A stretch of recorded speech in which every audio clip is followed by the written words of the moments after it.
Influence, episode 58. I can't even tell you the last time we did this, which would right now probably be like winter of the beginning of this year. But Jake and I are excited to be back with this because we love sharing books that influence us, or we've bought books hoping they influence us.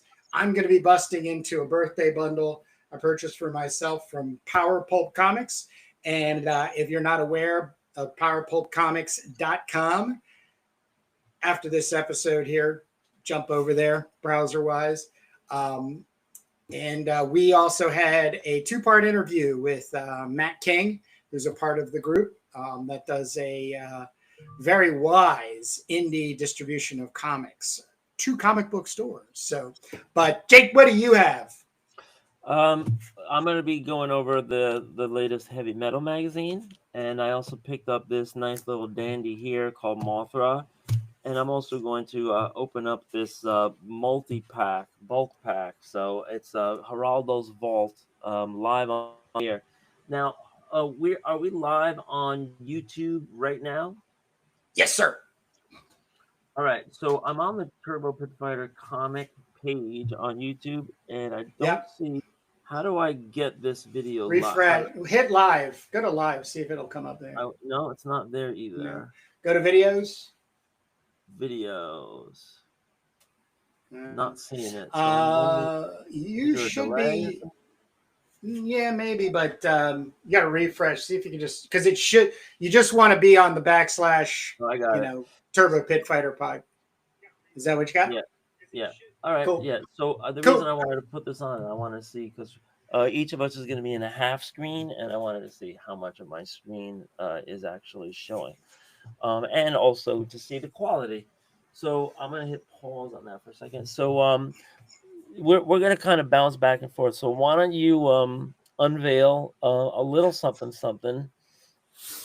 so that you can kick us off today. Yeah. Give some goodies. So I bought 5 books. These are not how they were shipped to me, so I don't want anybody to be like, dude, they just put box and bounce them. No, it's not. They were super wrapped carefully and shipped. I just wanted to do that for the effect. Also, I like the box. It reminds me of back in the old days when I used to walk around with a briefcase full of my comic books. I got 5 little treats here. The one thing I have to say is this is half my order. I have a second order that I want to, probably around Christmas time will bequeath to myself. But the one thing I will say about indie comics that can be a decision-making tool because, half of the cost of, $100+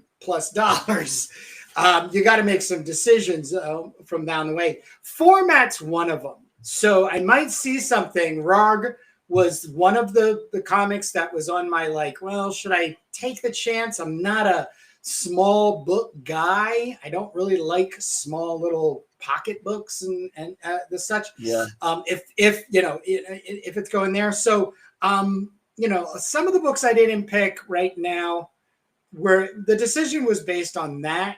But I have to say, out of all 5 of the comic books, Rorg was the best one in the surprise of what's inside and in store. So it really kind of smashed that whole, how do I make choices? Oh, I'll make a choice based on the size of the book. That's not going to happen anymore. Do you want me to keep going? Because I'd like to. I can talk about, or you can show off what you got. Yeah, there. why don't you crack Rorg and let's see because I also shy away from weird format books because where are you gonna keep them? I have my comic boxes, I have my magazine boxes, yeah, and everything else is a miscellaneous box. I bought that X-Men pop-up book. And now I'm regretting it because it's I'm going to sell it, at the next show. But I'm it doesn't fit anywhere, So the last book I'm going to be going through is newspaper size, and I love it. But it's that kind, it folds and everything, but like when I go ahead and open it, you're not going to be able to see entire pages and flipping through as you will with Rorg.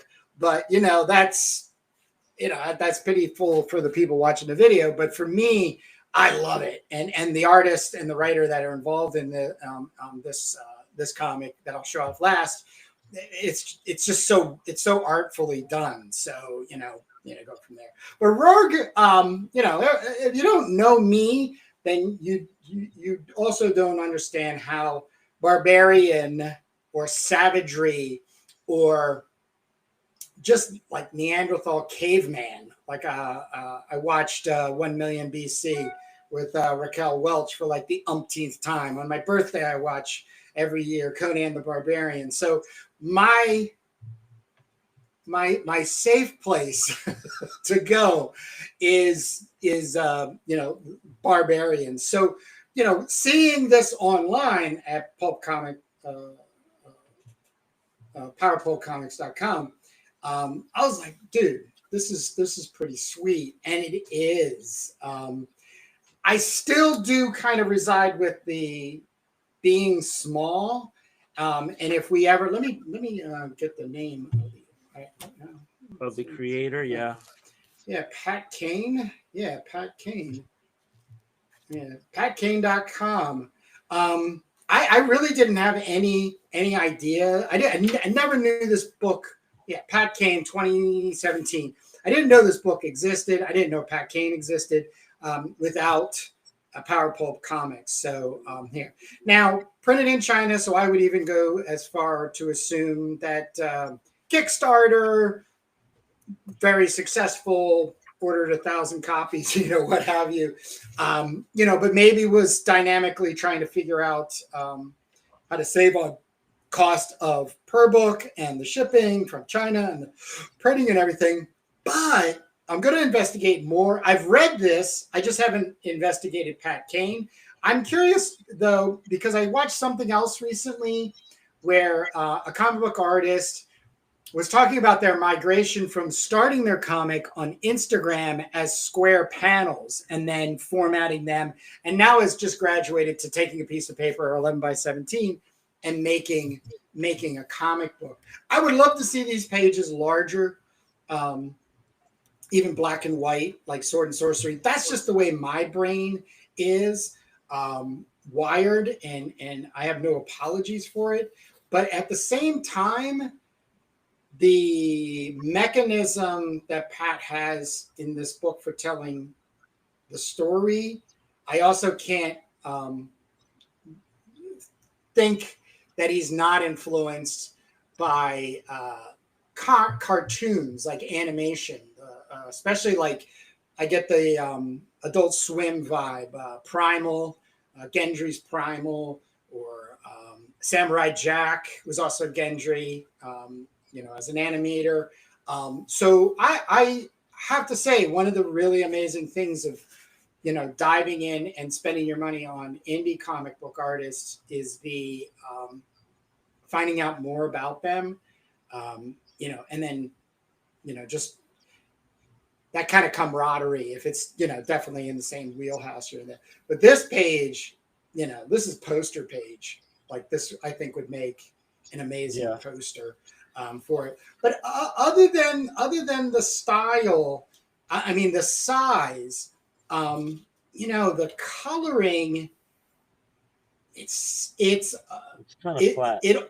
Yes, flat, but also, I think, Pat was here, I'm making a cartoon, an animation, like that kind of thing. So his thinking could be in there, but I would have loved to see some kind of like maybe like darker. If these guys were just blacker or bluer or purple-er, just to kind of go from there. But there's movements like this, kind of exciting. I don't want to spoil all of it. It looks like a story, because even from the first page that you showed, it's understated, right? They're not packing onto every page like 10 million things. It's a page turner, Oh yeah, But it also quick read. sucks you. It also sucks you into the story, right? So Yeah, you know, there. like a cartoon. Right, Yeah, right. like a 15-minute cartoon. That's what it felt like. Like Reading it's not a half an hour handheld maybe. cartoon, right? Yeah, Yeah, yeah, animation, very animated. And right. it just plays well in the head. Like okay. And it's a little. It's not exactly square, but it's not exactly digest format either, like proportion, but it's a little more square than regular comics. So what you might do is repurpose that for webtoons, right? You might repurpose it for Maybe it or is.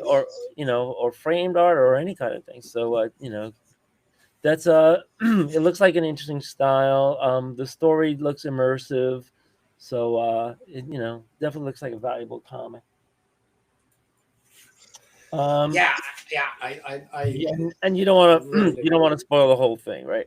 No, no, no. I'm not even gonna go. I'm not even gonna go that far. And it's sort of like one of the things I just kind of like imagine, which will help, is like right here is a Ken Landgraf. So like the effects that even Ken puts in differentiate on the flat surface. That it would just be neat to see. Oh, excuse me, sorry about that. Bless you, Sorry, sir. couldn't get to the mute button there. But um, it's just my sensibility. It's not a critique of. It's just the kind of way I like having things amplified. But the story and the character really does, like, it charges me. It charges me to want to, like, fuck around with my own characters. Crown the Barbarian being the one, sword and Yeah, sorcery wise, you know, I'm right. currently working on. Yeah. So Rorg, the Rorg of the Blood Swamp. Yeah. So let's bounce over to me. So I have heavy metal here, and I tried to text you when I was in the store when this first came out. I think I saw this at Forbidden Planet. And there are a number of variant covers from various creators that this new heavy metal magazine reissue reboot #1 legacy. It's actually they say #1 here, but the legacy number is number 321. So I try not to get bogged down into the politics of it all. You were reminding us that heavy metal was acquired and the name is being entrusted to some new consortium of people, of creators.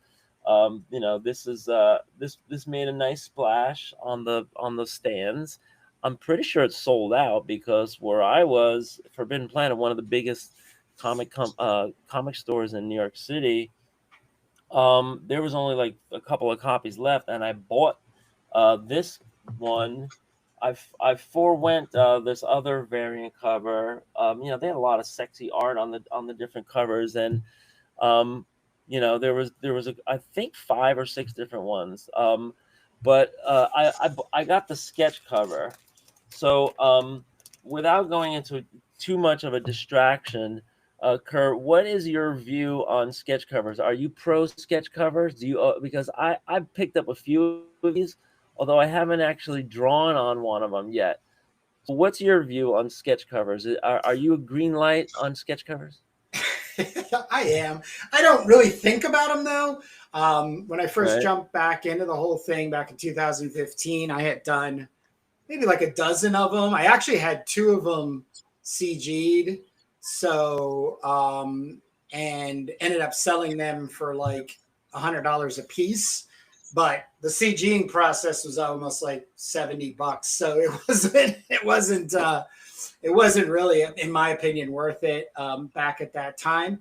But I think it's like an artifact in, I think you had brought this up with somebody else. It might have been with Matt King, but um, you draw and I finish it, and then encase it. I'm not saying CG, like get like a plastic, container kind of thing, and sort of make it into an artifact.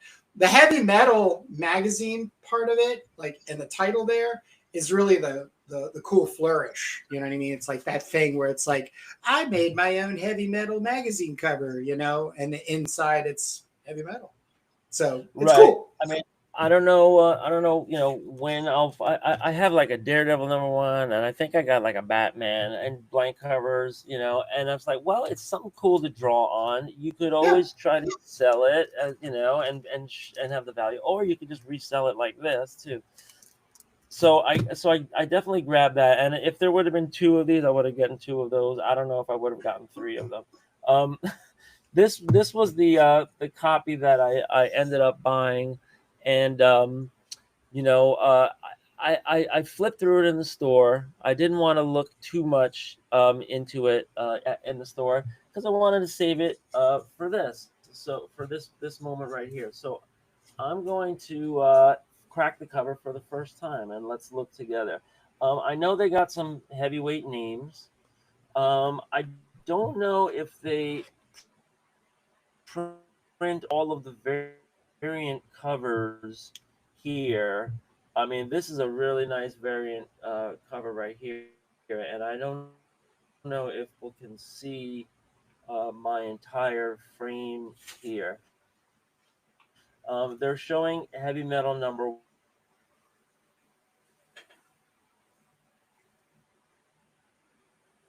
#1 right here, which I did have a copy of, and I sold it on eBay for like I think $60. And I don't know, maybe I should have held on longer to that. Yeah. Lost you.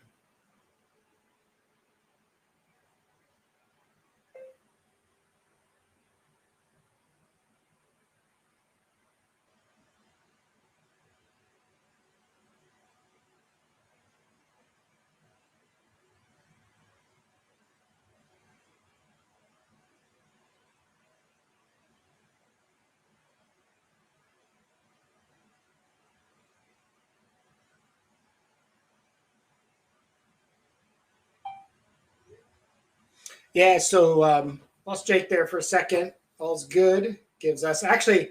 I'm going to take an opportunity before Jake gets back um, to show off because now I have a full screen. The last book I was going to show off, which is Emerald Emu, which is John Coates is the writer, half brother, twin brother to James Coates, which we've had a indie creator um, interview with. Brian McCrae is the illustrator. Now, Brian is uh, known to me for doing Crania, Krania, which is his female barbarian, which is one of the best female barbarians out there, other than another one that I have in this stack. Now, issue 1 is out of stock, other than getting rebuy. So I had to get just a PDF, which is pretty exciting. But at the same time, I'm hoping Power Pulp Comics will, encourage Brian McCrae to do a reprint because there's 2 issues. The first one was black and white, really well done, and then the second one's full color. So I'm going to hold on and hope for that. But this large newspaper size, not the size of newspaper. What's it? 14 and a half by 10 and a half. I love it. I love it. It also just really sings in the way of like, wow, this is really looking good on the page. I hope Jake's doesn't come back too soon. But I mean, this is immersive comics in my opinion. Like this is how I want to kind of fall into comics. It's tough to just kind of sit back on a couch maybe and read because then it becomes that newspaper where you're sort of flipping and everything. But to be able to see the effects and the process of working that Brian has put together here is just incredible, and I really do enjoy it. I think the paper is too white and clean, but that's just once again going back to the Savage Sword of Conan. But I'm sure if I leave this out in the sun on a windowsill, for a couple years or so, there'll be some decent yellowing that'll also give it that that cool effect. But yeah, I'm not going to spoil a lot of this. Want everybody to go and check out powerpulpcomics.com. Find some new people. That's what I did.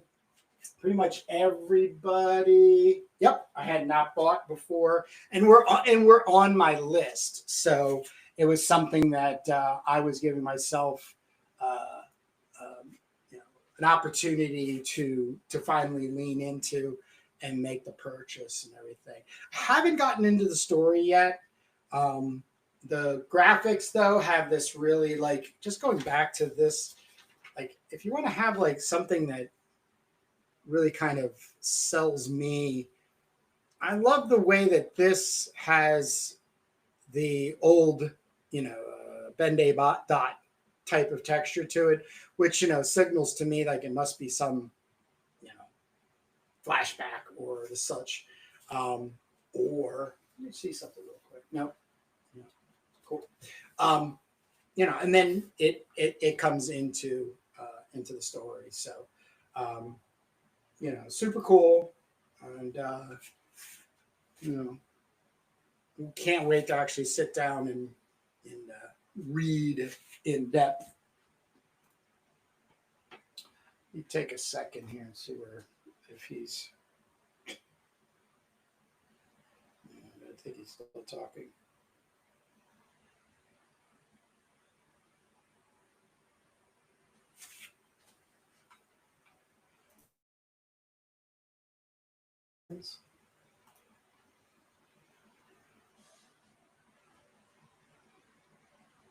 You're back.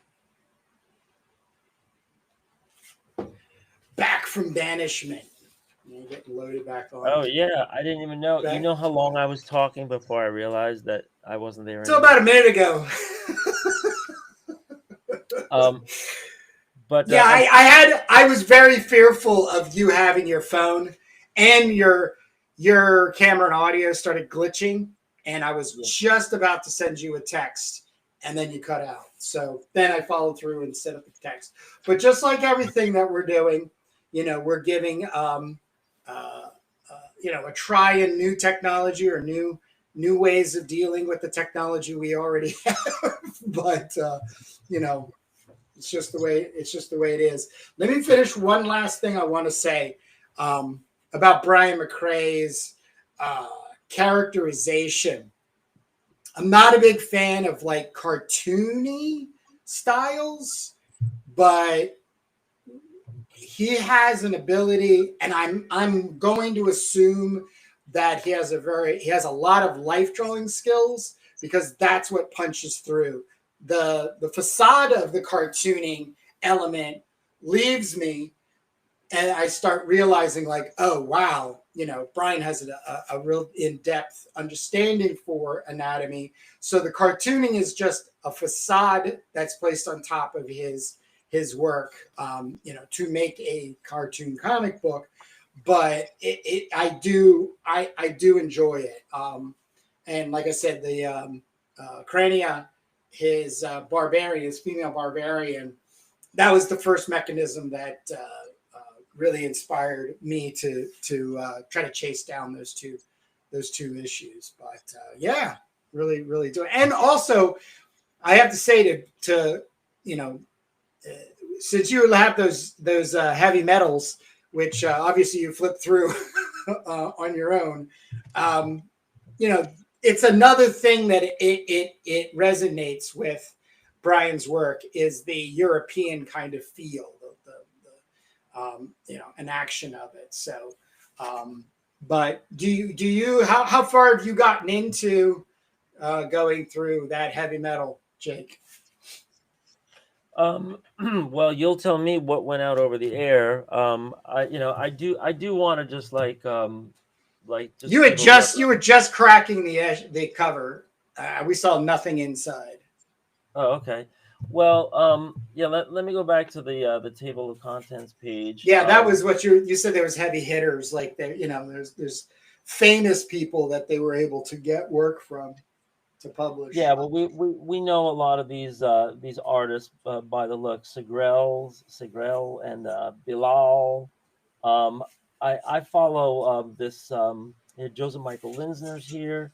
I follow this Steve Mannion. I think he's great. Oh yeah, oh, yeah, But yeah, let me just so here's Bilal. Like this is a guy that we've known from heavy metal. So they brought back a lot of the mainstays. But there's some newer stuff in here too, and I'm just kind of like flipping around. Yeah, like here's the mercenary, right? We've seen this for a long time. yeah. Well, who's Uh, that? That's Don. Don what? Segrel, Yeah, Vincent Segrels. Vincent And Segrel. Oh, I was thinking somebody else. I'm sorry. Right. So you have that, and the pages are kind of thin. So this is like your standard like magazine glossy fare, but there's over 200 pages here. This is Alien Disclosure: The Aftermath. So this is Craig Wilson, as opposed to P. Craig Wilson, and so this is a little new. This is, I would I say, mean, like a P. little. Craig Russell. Oh, right, Craig Wilson. Right. That's I saw Craig. I'm Old like, man moment. Old man um, moment. um, Thank you. Yeah, so this is a little more of a modern style, and I would say maybe even like a more American style. It's kind of like Image Comics looking to me. I don't love this, these when they just use the font for the sound effects. But this looks like maybe like some American comics that they're putting in here. Here is Burton and Sib, who we know very well. And these characters. This isn't the Druna guy though, right? It's a similar No, style, that's Serepi. Serepi right? is Drina. Serpier, yeah, right. So Burton Serpieri. and Sib, Serepi. I've never loved Burton and Sib as much, but they're in here. Let's skip ahead. All right, so this was nice. They did a kind of retrospective tribute to Greg Hildebrandt, and we mentioned on the air when he died, but look at these lush paintings. This one's a little dark for him, but I don't know. You can see this Oh the yeah. Joker here Oh with all yeah. this Woo. colorful lighting. Like this right here was one of the variant covers. This mermaid with the seahorse, beautiful, beautiful stuff. The Hildebrand brothers we spoke about, and oops, can't do that one too long. Here's the Steve Mannion. This is only a 5 pager, but he's definitely channeling Baudet here, I think. And great style. This is good here. If you can see all this. Uh, Yeah, if there's anybody that deserves to be in Heavy Metal Magazine that's alive and producing, it is Steve Mannion. yeah, well, he's an indie guy, and I think he does his Kickstarters, and but he's kind of like on his own, and he has what is it, Dawn, something Dawn, Fearless Dawn is his character. Mm-hmm. Here is a Tarna segment, and I'm gonna skip this one ahead. Tarna, you see a lot of different artists work on Tarna. It's I think I look back at some Corbin. Yeah, so some good artists here that they're showcasing. This reminds me of like maybe like a Dark Horse kind of an artist. A lot of different styles here. Here's Austin Grimaldi character by Kieran Grant. So a lot of sci-fi. It's a thick book. Some of this is more car racy stuff. Um, Heavy Metal number two, I see, has been announced, and they have cut off pre-orders. So you were kind of commenting. Here's the Gladiatrix. This looks cool. Yeah, that Um, looks really good. you were kind of commenting on how long you think this iteration of heavy metal might last. Whoever bought the rights and the publication and everything, they're definitely making a go of it. But they did list number two for pre-sales, so I guess that's going to be dropping soon. Yeah, I mean, my whole I don't I'm not that like enamored with it right now. Like everybody I've seen flipping through it and stuff, the work and the artists are incredibly amazing, and they're all in one magazine. Okay, thank you very much.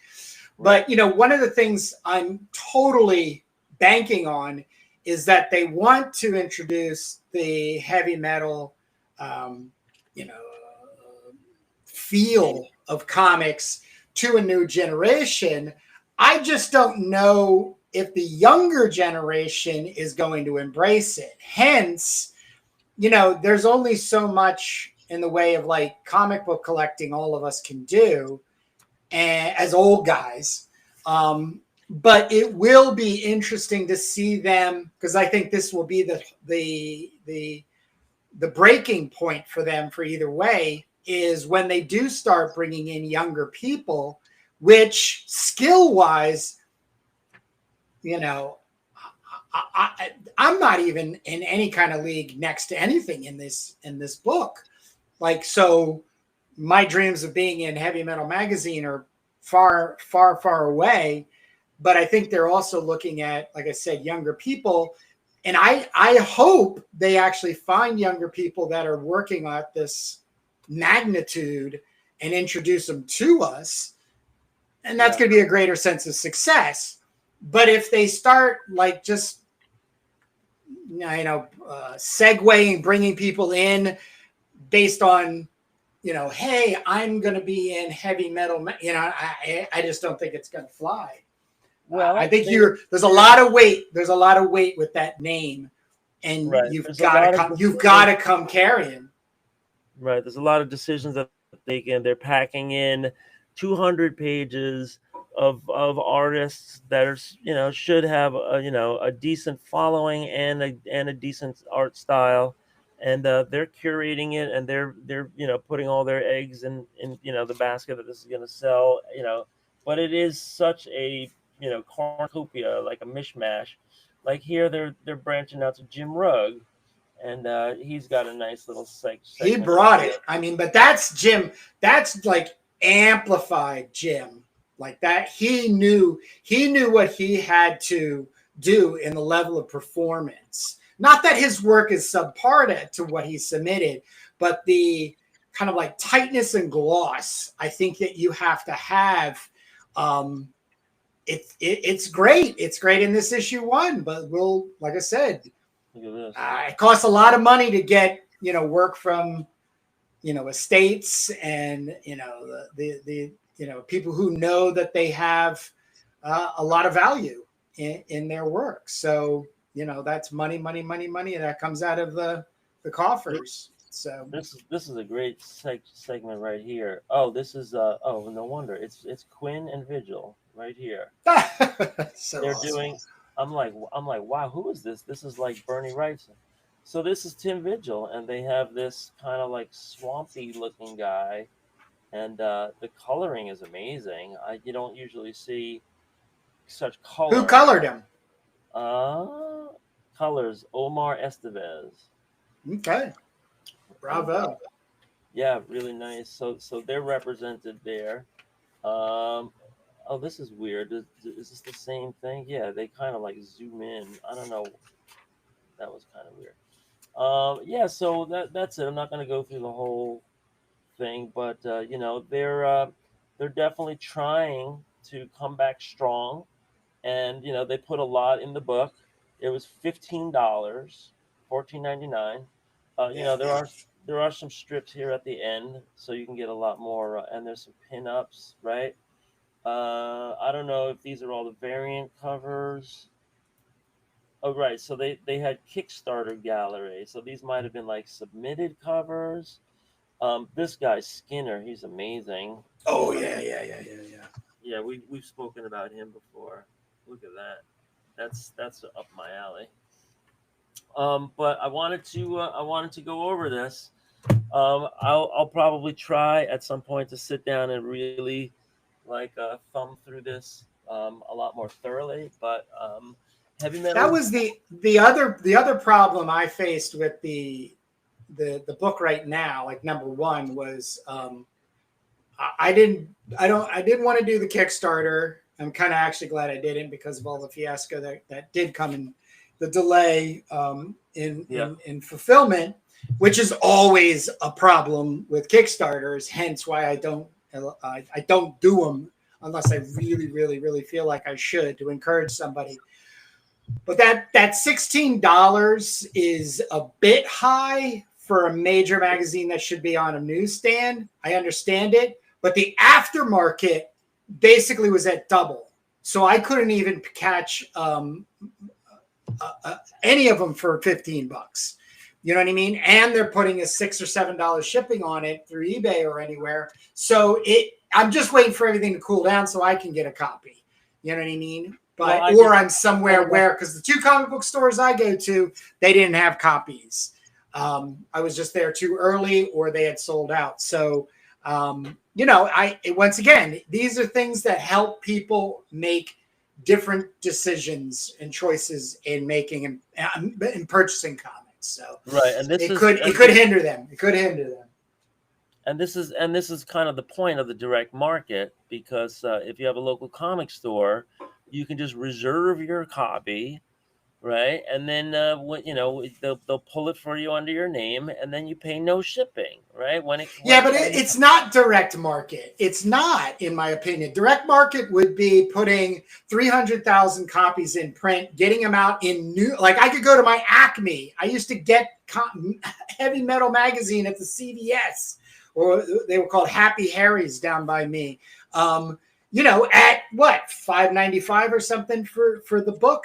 They're running a Kickstarter campaign, which has to secure them the money in order to get the amount of books that they're going to then turn around and distribute to the people in fulfillment, and get them into comic book stores, which right now we know are somewhere around 3,000 stores in the thing. The reason you probably didn't have the opportunity to get as many as whatever you wanted from Floating Worlds, they didn't have the opportunity to secure enough copies, So that's not direct market. Direct market to me would be 300,000 copies of that magazine were printed, and then therefore the distribution model, as it used to be, paid them in advance in order to secure the copies to be in Acme's and newsstands and comic book stores. Right. All I'm saying is, if you have comic book stores, and that's called the direct market, you take pre-orders, and it isn't just a retailer saying, well, I can definitely move 30 copies of this.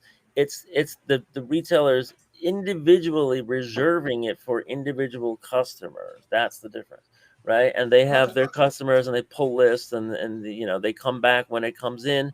They don't have to worry about it selling out. Now, I go to comic stores regularly just to check in and browse the stands. And I went to my local Newberry, and I found the Heavy Metal here. But they only had 1 or 2 copies left, of certain covers. And then I went to Forbidden Planet, within the same span of a week or two, and they were almost sold out too. Especially particular covers, because you have a lot of great covers on this, really good cover art. So all I'm saying is, if you're going to Kickstarter something, then you guarantee you're going to get your costs met, and you have a certain amount already pre-sold. But then you can also do the direct market, and that was a great thing when you had advanced, previews. Yeah, but don't you do realize that the direct market would then be directly aligned with the comic book shop backing the Kickstarter. The Kickstarter can only support so many magazines to be printed. Right. Well, you could. I mean, once that's what the whole reason you're doing. Your whole reason you're doing the Kickstarter is to pay the cost and the artists in order to provide the magazine. But there's going to be a limit to the magazines, where in the past they didn't give a shit. They were going to print whatever they could afford off of the printer, like basically saying, hey, write us credit for 60 days while we wait for all the distribution channels to pay us for buying 1 to 5 copies of the magazine, because it's in the Acme. That doesn't exist anymore. So it's you're trying to almost create a collectible item. They could win. I mean, they could win. They could win at it. I mean, I think the holy grail in comics is selling out, and so you go to a second printing, that's happened many times. That's the biggest success stories that there are. I mean, I think Star Wars, when Marvel started doing Star Wars and had just like a runaway mega hit, they were just doing reprint after reprint after reprint. And every time I come across a copy of Star Wars, I'm wondering, is this a the first pressing, or is this a reprint with the little black diamond on the cover? So there's all that intricacy. But yeah, that was pretty interesting. So that's good. You got that's the Coates brothers right there, right? With the Yeah, I took the opportunity to have full screen so I could actually play this out and things. So, I kind of saved that moment good there. stuff. But Uh, whose turn is it now? well, I've already done two, so why don't you just go jump right over into your Mothra, and All then right. I'll pick up. Um, I'll pick up from there. so I flipped through a lot of stuff on the stands, and most of it just passes me by. Image has a lot of great artists, and Dark Horse has a lot of great artists. Marvel, DC, they're all plugging away doing their thing. This one definitely caught my eye, and it's ID Publishing, which is IDW. So we all know the name IDW, right? I don't know where the W went all of a sudden, but I saw this Mothra, Queen of the Monsters, #2. And I've been noticing that there's a lot of Godzilla product out there lately. Um, so Mothra is a Jake, spin-off. push the cover up like another inch or two. Yeah. You know, Well, not that far. Not that far. Yeah, because you got now you have like the whole comic there, but we're looking at the spine. So you drag it to the right and left a little bit. You'll get a little. You'll tease yeah, the people whole page wise. yeah. All right. So story by Sophie Campbell, art by Matt Frank and Sophie Campbell. And what? Oh, it says Matt Frank and Sophie Campbell, page 6. I think Sophie Campbell just did one page. I like this art. It's very, very dense. You know, you're kind of starting here from 0 to 60 on this particular page, but a lot of dense stuff. The word balloons are seem like a little smallish. Yeah. Maybe to fit in. So you kind of like zoom in with your eyes and everything. But I'm looking at this art, and I was like, all right, this is nice, this is good. And I think as you turn the pages, it just gets better and better. So let's see what caught my eye. It's kind of a hybrid comic-y, cartoony style, which is all the rage nowadays. You were just showing examples of it from your Power Pulp take. But here comes Mothra now, and Mothra is fighting these beetle characters. And you have all these other characters. So this is really interesting to see, because you see this in Transformer comics and you see this in Godzilla comics, when you're trying to get a sense of the scale of these giant characters, these big beasts, right? How to do that successfully. And you do it by juxtaposition, and you do it by relativity and perspective and foreshortening and everything. But look at all this great detail. It's And great. yeah, so this is good. I'm not gonna show the. I'll just do like one last spread here, but the comic goes on like this. I don't want to show the entire thing. I like this style. This looks like a very serviceable style for the human characters, right? And then you get into this other stuff where all of this action is happening between the Mothra and the bad guys, and it seems like they might be on to something here. So and here's just some pinups in the back.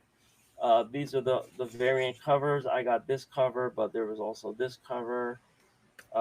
Sophie Campbell is the writer, but she's also an artist. I don't know what else she's done.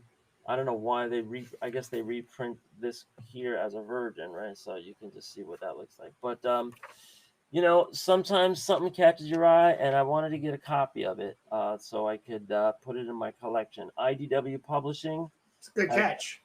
yeah, they have some interesting stuff in IDW. I don't subscribe to a lot of it, but they're doing the Mothra, they're doing Star Trek, they're doing Teenage Mutant Ninja Turtles, and they're doing Godzilla. So there's a lot of big business going on with the licensing, and this is just another IP licensing driven. right. So I wanted to cover that at some point. Glad I did. The only thing when we flip back over to me. The only thing I have left is this grab bag stack. So anything could be in here, good or Oh bad. boy. But what do you got there? Oh boy. I have Municipal Threat, Exploitation, OG Comics, Film Reviews, and Culture. Bought this for many reasons. I have started, and this is sort of an official point. I know Dan Snoke is going to help me on this because we've actually had this kind of discussion. When we get to chatting, using zines as a form of education, like getting yourself more educated. I'm finding my nights are being wasted. Most of the times I'm exhausted, but I'm watching too much just random YouTube shit. Now, I wanna watch some like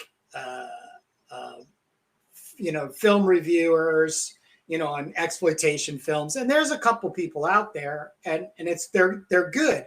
But now I'm finding that like the good ones are getting copied, and so then that's what I end up watching is basically somebody's really good, exploitation movie review, just basically flashing the same thing. Or the newest ones are the AI generated ones. So it's somebody that's just copy and pasted information from Wikipedia, and it just, it's making me sadder. So, can't turn down a Ken Landgraf. So, kudos for them to catch me like that. Brad Dwyer, I'm going to assume is the major responsible person for making this. FlukeFanzine.com. I'm definitely going to be reaching over there and hopefully finding more material.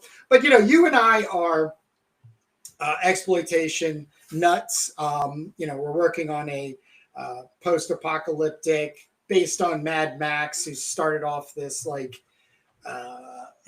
what is it, like 300 post-apocalyptic movies that are out there based on that and everything. So the thing though that also grabbed me was the fact that they have comics in here too, and I like that. So to be able to be entertained and informed is pretty damn cool. So this first story was really a Bolt Cutter, I guess that's what it's called. Precinct 2. Oh no, reviews of cool name. Upcoming attraction. Yeah, like it, playing off the movie panel, the movie, you think, Municipal Threat. But the zine, I really just don't want to ruin it. But then, this is the kind of stuff that's really fun, is to be able to read something with word and picture, and get a review of Torso 1937, which I believe is legends like Dario Argento and Mario Bava. Well, zines that are doing reviews of like records or movies. It's nothing new, but no, I'm not saying. Is this something that Power Pulp is carrying? Yes, I bought this through Power Pulp. Yep. Interesting. So they Swamp have, Thing 1982. Right, they comic. Have a breadth of different things. I mean, that's basically I love. Right. I love this. This is just so just very well put together. Too small in my opinion. Like, once again, I would love to have this magazine size, black and white. I would pay a subscription for that. It's also because the type font is not that bad, but it could be a little bit bigger. It's nice. Somebody's typing it out and printing it on a laser printer, and that's your camera ready art. Maybe. I think this is actually printed, like printed by a company. Right. All right. I mean, this is not a homemade fanzine. It doesn't feel nowadays you make page layouts with whatever you have, either InDesign or Canva or whatever it is. But just I'm hoping, and I have yet to do it. I might actually do it tonight with this one. Is like just sit there for an hour with a piece of material, flipping through it and reading this and that. And if I had to, it's like, oh, I don't know anything about Inframan. Let me see if I can find something on YouTube and Right. kind of like go back from that. I'm just Well, that's feeling that's like that drained. the coffee table book that you got me, World Gone Wild. It's Yeah. got like Yep. 300 pages of exploitation movie reviews and post-apocalyptic reviews, and you want to hear about a great movie, put the book down, go find the movie, watch it, get your popcorn. So that's what I've been doing all summer long when I can, when I can, and and I have that book waiting upstairs for me. Can't wait to do it again. I just rewatched Mad Max, by the way, which I haven't seen since like 20 I years. have that. It's moving up at the top, up the top of my list of movies to watch again. Yeah, well, maybe when you watch it, then Oh, we'll I do was it. thinking this, Jake. A segment. It would be. You know what would be really wild to try to do? Um, is a commentary. Like if there was a way, the best way to do it was if you and I were in the same room being recorded and we just watched it. And so all I have to do is just take the audio recording and then put it right over the top of the movie. Yeah, That well, might be something that would be you that's could called try down. a live viewing. People do that all the time, Yeah. live viewings. Yeah, but you live 3 hours away from me, so we have to No, plan they it do it. They do it accordingly. on Zoom, or they do it on Skype or Zoom or whatever. But and I don't think that they're breaking any kind of copyright laws. If they're just somebody's streaming it from their computer and they're all There's so many of these movies. They do shrink them, like there'll be a big black border, or they'll actually have something floating behind it or something. I don't know. But yeah.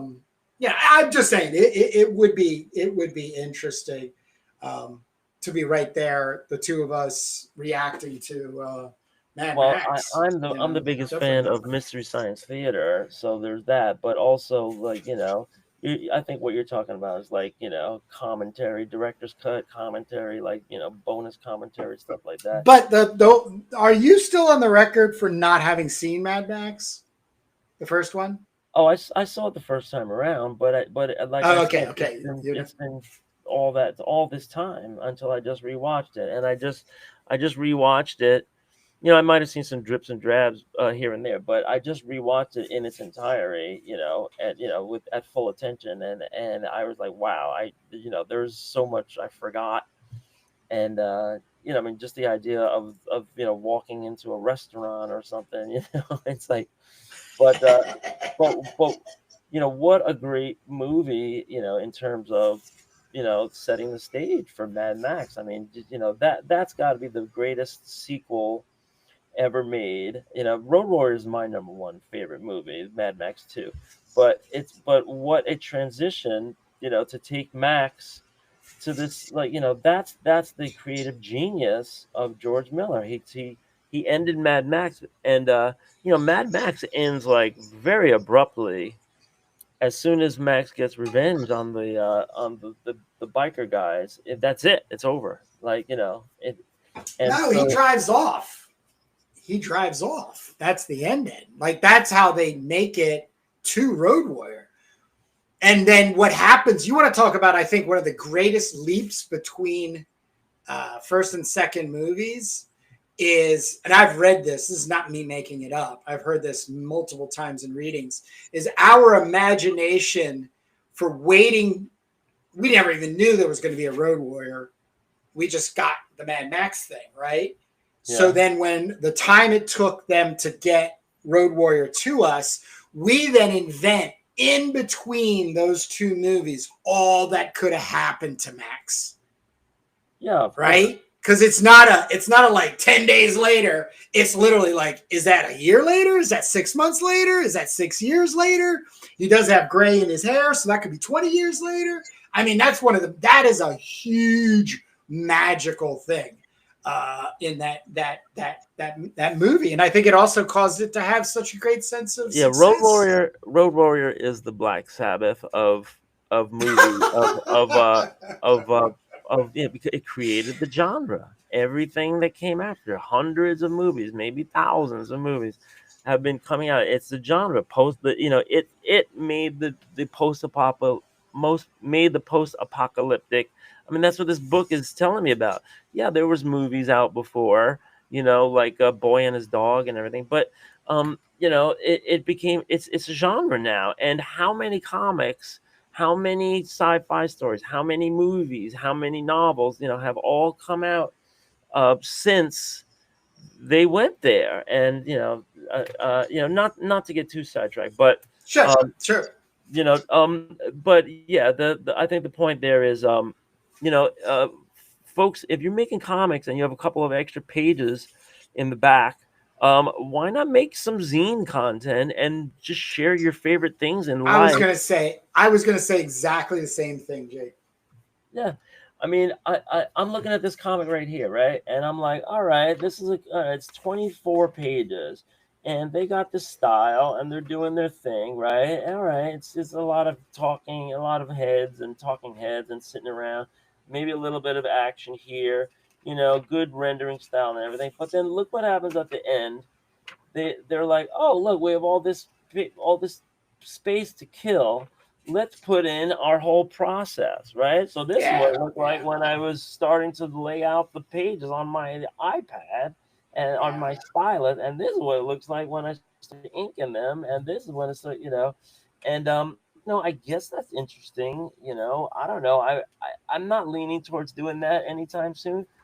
Why wouldn't you instead have like a zine page where you have a little bit of paragraphs, a little bit of art, and you can recommend, oh, Jesus Christ, this, I came across this comic in my collection, I wanted to show you, or Or I just wanted to, influences. Just yeah, like the hard evidence of the influences. Like you just don't get to see that with people ever, like they all seem to like want to have this like I invented this without any input from the no, I universe. Well, we know discovered it. that's all bullshit. I Yeah. discovered it, and I'm curating it for you. I'm sharing Yeah. it with you. And you know what? You might remember from the early days of the web, because you're talking to some guy. We were around. We were kicking around in the '90s when the web was. We were just Just doing starting. HTML. Yeah. So if you back then, I had a web page, and I had all my favorite movies there with a link. And if somebody clicks the link and actually buys the movie, then you could get a referral, right? This was the remember, and everyone thought Yeah. that you were going to all have this website, and like you have your favorite books, your favorite movies, your favorite records, your favorite bands and concerts, your favorite T-shirts, and everybody could buy it through your website, or your link, and then it generates an Amazon URL that has your information in the end of it, so that 10% goes over to you, right? And it's like, oh, well, it's neither here nor there. I'm not going to support myself unless something goes viral, right? Unless some link goes viral. Next thing you know, like, wow, what happened? Something went viral because Miley Cyrus wore the same T-shirt on her Instagram feed. Next thing you know, everyone's buying the T-shirt, and they bought it over your link, and you might actually have some money coming in the door. So that was the promise back in the day. And all I'm saying now is, like, people recommend good things to one another, but all of that. Pyramid scheme stuff, the technology is all still there, for if people were actually going to, I mean, that I think that's all TikTok really is nowadays. I'm scrolling through and I'm seeing all these ads for things, and it's just an influencer who has a link to a product, and they're hyping it, and they're pretending like, it's not an ad, but it is an ad. And they're if they have a huge following, they might be paid to spotlight that thing, or they might be paid on the back end how many people click through. So there's all that kind of stuff still happening. So can I go back? Can I show off this comic? You are showing it. um, why I bought this comic? Well, Matt King made me buy it because he's talked about it so many times. Have you bought that yet? I'm like, no, I haven't. It's on my list. It's on my list. But the thing is, you wait too long. I think it's like I think they have issues 5 through 8 or something on there. So there's got to be a reprinting or something's going to happen where you get a trade paperback or what have you, which I'm going to be more than happy to invest in. But the reason I chose this comic is it reminds me of Frank Miller Ronin. Yeah. When he the floppies, and so when he had that, like, the color palette was so, like, value wise condensed, but to have like the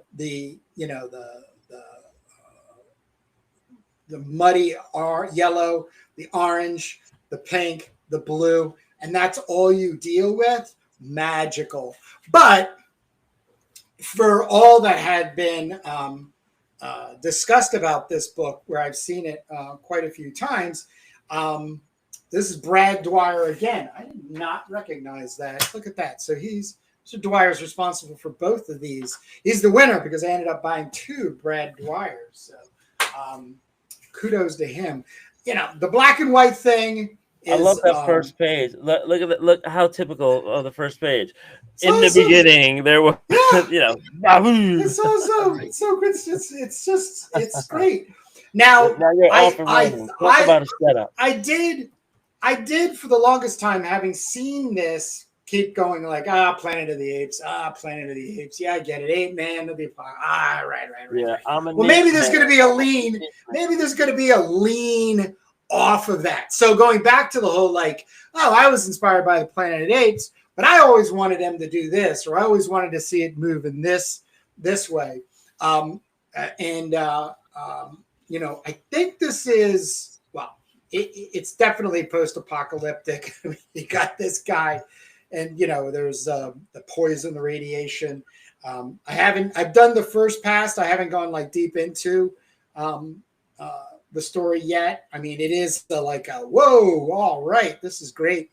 But he's got the talking boil on the talking tumor on his head and everything.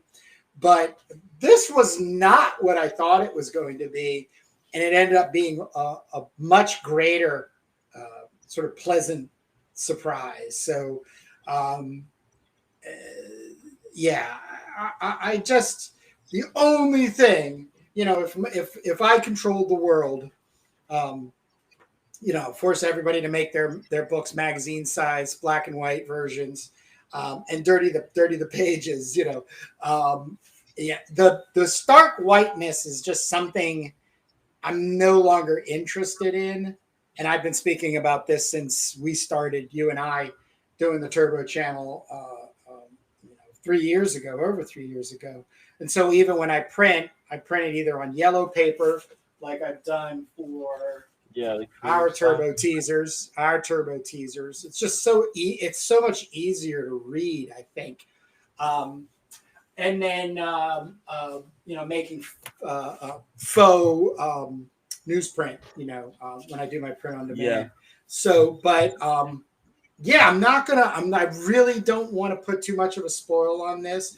But man, now I've just realized, like, what a great, like, companion set, I'm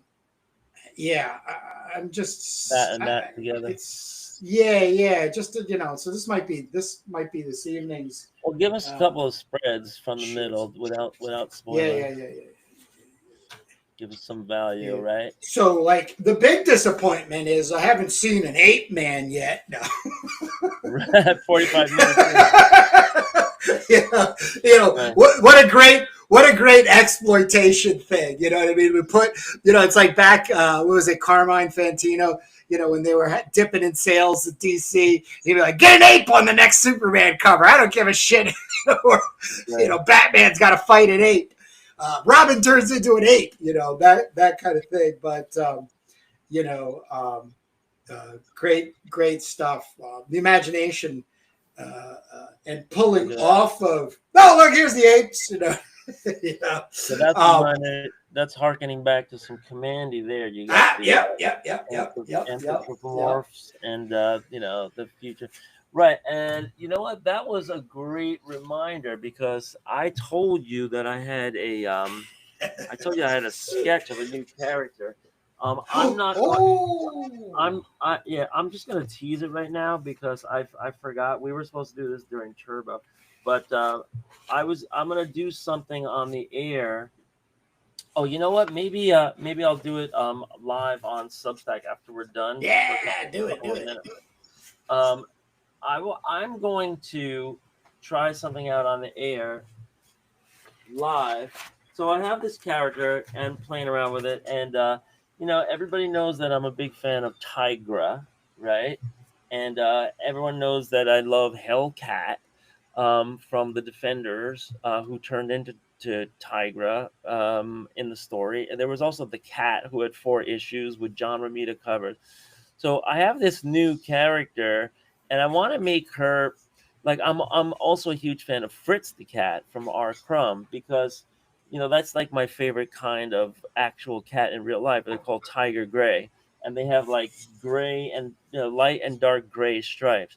So I have this female character, and what I want to do live on the air is I want to Google the possible names. I have 2 possible potential names for her, and I want to Google them live on the air to see if they're taken. You know when you're doing that, and I think that might be a good segment to do live. So I'm gonna do that in on live on Substack as soon as we're done here, and see if they're taken. Because if one of them's taken, I have a fallback for the other one. And talking about these anthropomorph characters, ape man, dog man, cat man, all that kind of stuff. It's all great. The big question is, what year is it going to be real, Kurt? That I knew they you were gonna. introduce You're they gonna. introduce recombinant animal DNA into human DNA to make hybrids. It's coming. The question is what Yeah, year. yeah. Well, I mean, we got the what is it? The God, with those wolves. Damn it, dire wolves. So the dire wolf pups Yeah, are growing up. yeah. Well, they've been The breeding mammoth, animals. the woolly mammoth is on its way. The dodo bird is also just made The it dinosaur. Yeah, into. the They're dinosaurs going with to go from there. But yeah, I mean, modern. once they kind of run out of that catchiness, like what the extinct animal should we do now?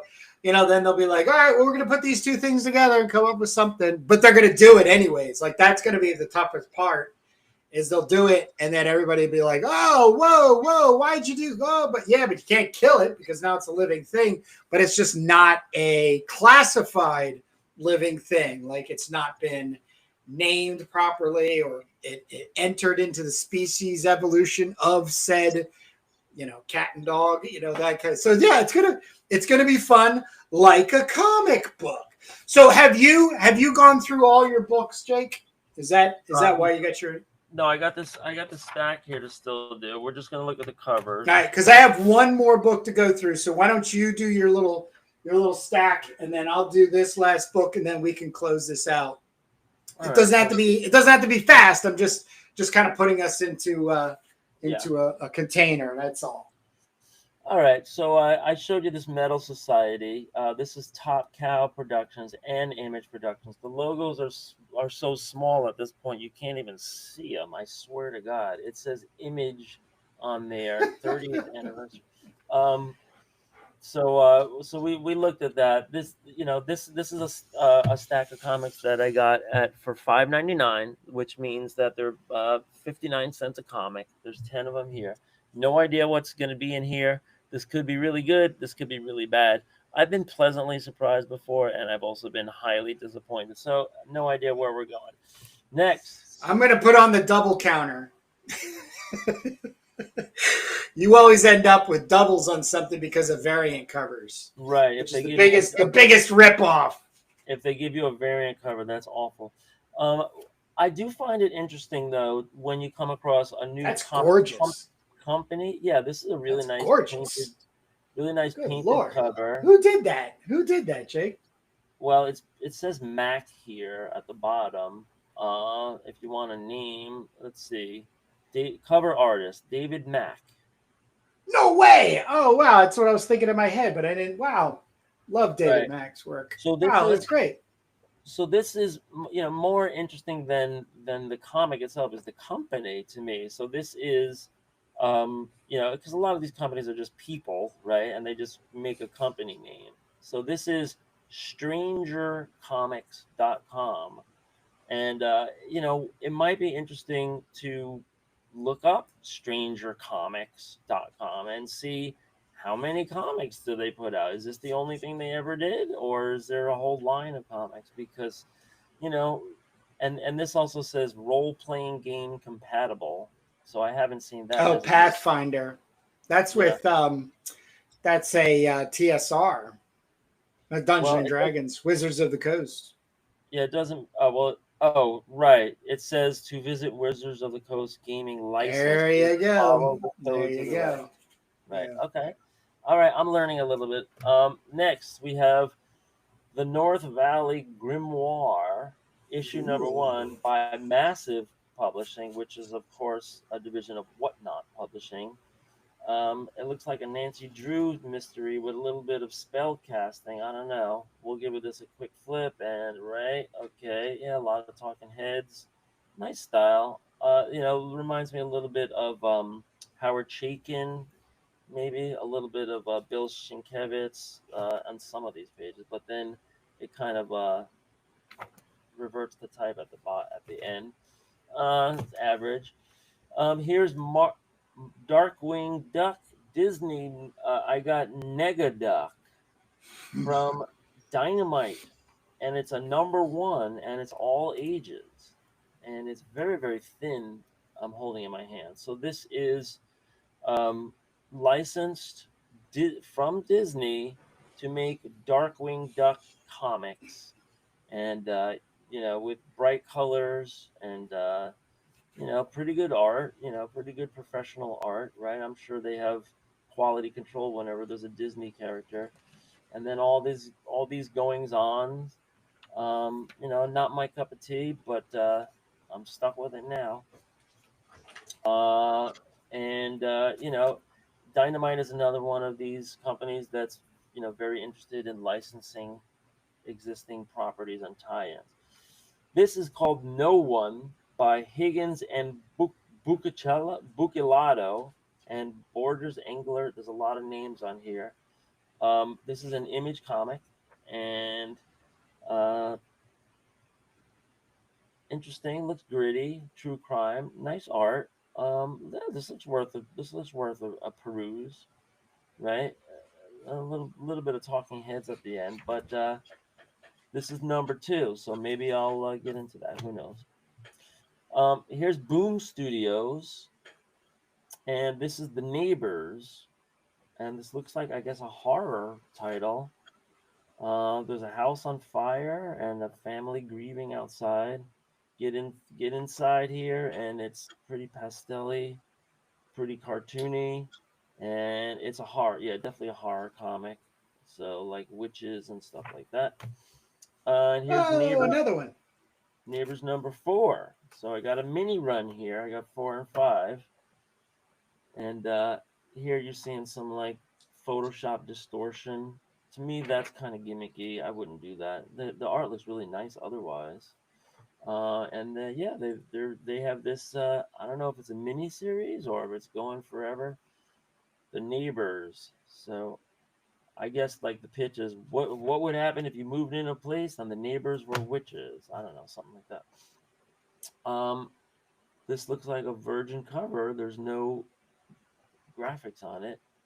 Uh, it's Image. It's also that black market narrative, and this is issue number 2 of No One. Oh, so this is another one of this, but I had No One issue number 2. So this is the exact same thing as this. Oh, you got burned, baby. Burn. Well, Every time you do this, man. in their defense, they might have not even bothered to look. No, oh come on! Oh, give me a break. They have to get them out that way. Really? It's the only way they can get rid of 35 variant covers for the same damn story. This I've seen before, Quest, and I think this is the Yeah. one. This is the one of the ones I think that you asked me to pull it for you. I have the Kurt envelope here. What? There's a current envelope? Yeah, I for one of migrated from just off the side stack to an envelope, which yeah means for you'll one of then put a stamp on it and send it to me tomorrow. I have some stuff in it. Well, there's no rush. There's no need to send it. But yeah, Well, that but I means went. you should pre-order the um, new R Crumb and then stick it in that one and then send me If you want, I'll all do it. those Yeah, codes. as long as we see somebody sees the shipping because there's no rush, to Yeah, you're really right. do anything. You're right. Right. So you had asked me to pull this and put it in your folder, so it's in there. So now I got All right. another one of them, which means I'm gonna bring it to school and try and get rid of it as long as it's not dirty in any way, right? Which I can do. So that one's going to school. And finally, this is a thick book here, and it's called Reflection by Santulo and Jock, and it's a one shot, and it's pretty Oh, substantial. And wow. look at this art. This looks like Whoa. something you might find in Heavy Metal magazine. Put that It in my is envelope. the art.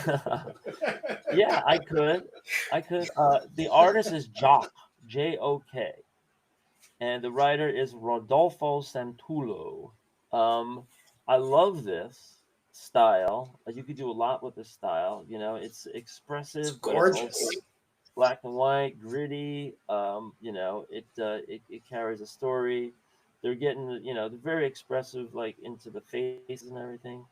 The lettering is taking up a lot of room. I think the lettering could have been a little smaller, or maybe like a little more economical. And of course, I hate the stark white balloons, but it looks like a very interesting roller coaster ride with lots And of it's a one shot. What's it, like yeah. 52 pages? No, it's thicker than that. Oh, wow. Let me see. They're not numbered, but it feels like it's upwards of 50 something. Yeah. Let's see. 1, Hmm. 2, 3, 4, 5, 6, 7, 8, 9, 10, 11, 12, 13, 14, 15, 16, 17, 18, 19. Oh, I lost count. Anyway, uh, I, yeah, maybe in the 50s, maybe more. But pretty substantial, and I've never heard of it before. So, Reflection by Santulo and Jock, massive one shot, and it came out in 2023. So, looking forward to this. This is probably the most interesting thing I've come across here. That's Um, worth I'm gonna, 10 bucks. I'm gonna take a look at some of these again, but some of them not so long. Anyway, back over to you. Last book of the 5 from PowerPulpComics.com. Matchy Comics. So I have talked about my own. Matchy is the artist. Matchy is the artist, yes. So I am a sword and sorcery fanatic. I'm working with Crown the Barbarian, the Barbarian anthology in the works. But we got some news here. Tomorrow, the Brutal Blade of Crom is coming out, number 2. If you aren't familiar, there's also issue number 1. If you're not familiar with Matchy, then you're going to be, because he is an extraordinary artist that I've been following, and a part of the whole Crom Brotherhood that Jamie Barrows is heading up. And here's 2 Crom stories. So been a big fan and following him, Matchy. Very excited. CromTheBarbarian.com. You can get copies. You can also get them from Just Jamie on Instagram. Just wanted to do a little plug there. But his Soria series, I had to get going. So thank God Power Pulp Comics has, I think there's 4 right now. You know that he pronounces it Soria, or is it Soraya? Maybe Soraya would be better. I always have my own. I have my own. What was I saying? Soraya? No, Soria? I said Soraya. Yeah. Soraya. I would default to Soraya unless I knew. Okay. All right. I'll find out soon, because you know, I'm going to put this out there just for verification. I do believe we've already agreed upon this, Jake, but I'll give you a rebuttal of saying no to it. But we're pretty much going to add to the list everybody that's on Power Comics for two reasons. One, we've already done Matt King and James Coates. John Coates is on the list. But the majority, Chris Anderson, we've done Chris Anderson. But these individuals, number two, are all in usual attendance of IC3. So it just sort of makes sense because that's what we're finishing up right now. Indie Comic Creators Convention. Yes. So and Matt G is he's going to be on that list. Yeah, for that, and hope to meet him at IC3. But the worst case scenario would be to have him on the Indie Creator Exchange for that. But man, I've read this twice already. So this is the one next to Rorg that I did the flip through. I was like, oh man, that's cool. Then I sat down and actually did start doing the reading and everything. But Soraya.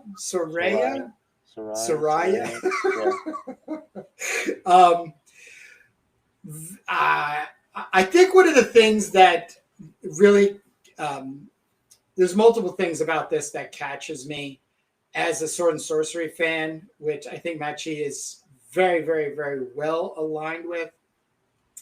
I think sword and sorcery always has this like medieval flair to it. So it's always like Game of Thrones adjacent, Tolkien's Lord of the Ring adjacent, dragons, Dungeons and Dragons. So that's always what has consumed it. But when you go to the original things that the writers that inspired Dungeons and Dragons, which Gary Gygax put together, which is the Appendix N, and he lists all the pulp stuff that inspires them. One of them is Jack Vance Dying Earth. And when you read Jack Vance's Dying Earth, you immediately start understanding that medieval can be one thing, but it can be so far in the future that the sun is now is going to basically burn out. So we've already, as humans, evoluted through many, many, many, many times, but kind of like the best or the most useful things in our society end up sticking with us. So technology starts having this like morphing into magic and this back and forth, and that's where I really do reside. And I've been taking Kron the Barbarian in that direction, where there is technology, but this is not future per se. This would be like I just watched a podcast this morning talking about, it was comics people, Nick and Mike, talking about science fiction comics, but they made this one, I think it was Nick that said his definition of science fiction is that, it basically goes so far in the future, it comes back to being, primitive or medieval and everything. So Machi really, with this character, does such an amazing job of placing us in that possible escapism. You said you've read this twice, so give us the elevator pitch. Soraya is ... Yeah, it's a death dealer. She's just your sword, your cell sword, your traveling barbarian. In a world that what? In a word, why are you doing a Q&A with me right now on this? Well, I can't pull. I just want to know what the setting is. Oh, it's just a place where you can have as much fun and fight and be in a world of like adventure. It's just really point blank. So there's not like memorable, the planet XYZ or Dark Lord, like that, at least not yet. I mean, I'm sorry, because it's a serial, I'm assuming that there would be, or maybe each issue is just the ability for Machi to just play around. But for me, it's not the takeaway of those elements, it's just the ride. It's just being able to have like these sort of just very much tropey characters that we end up running into through everything or anything sword and sorcery, but somebody else's version of it. The other thing too is like I love the death dealer thing, so that's kind of cool. But also, we see her with the sword, but she also has a gun, which looks like something that Blade Runner Decker would carry. So it's pure escapism, and that's up. Oh, did we lose Jake again? Holy smokes! What's going on?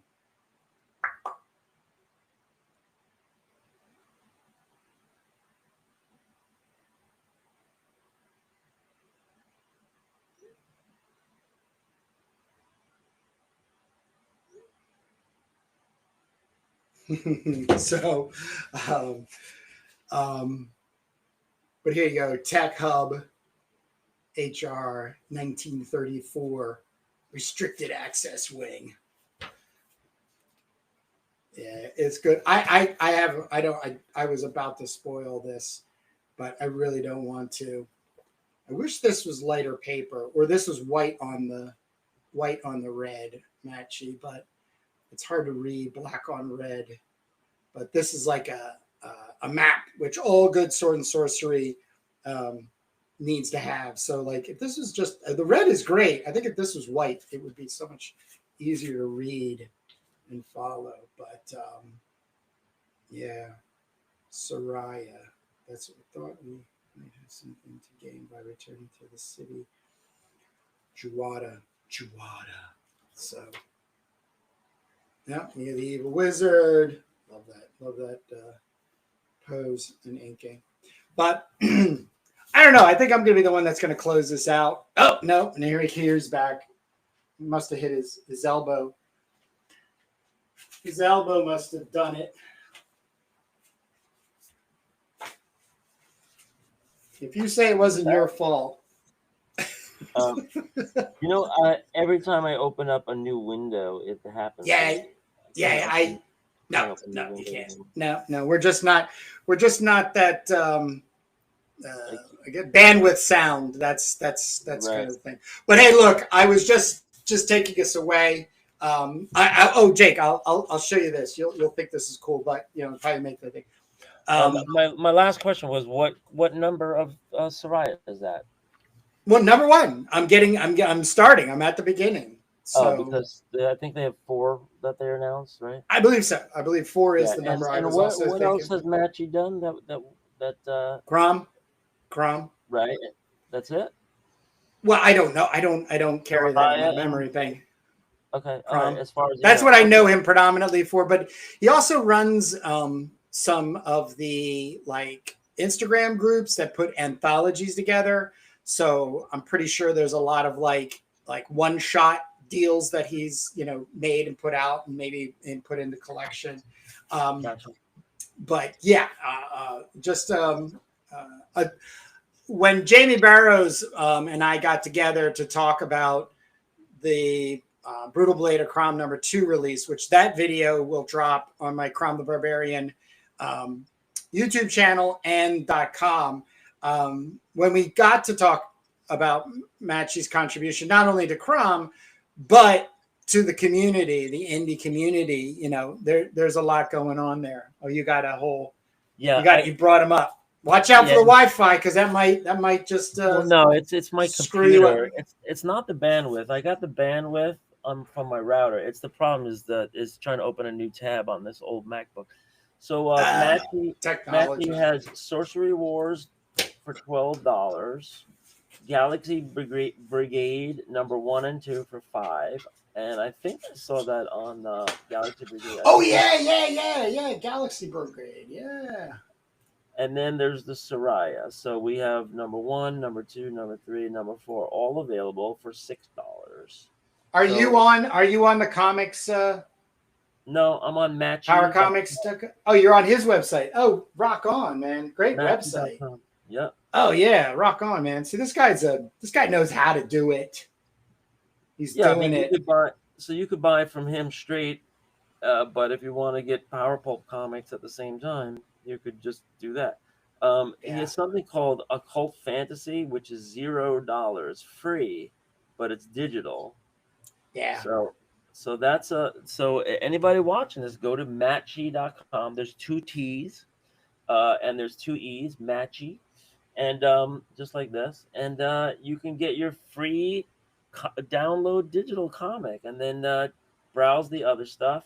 And of course, if you want to get all this stuff and more, the place to buy it from is probably Power Pulp Comics, because that way you could bundle with other Save on shipping. save on shipping and put that money towards more comics.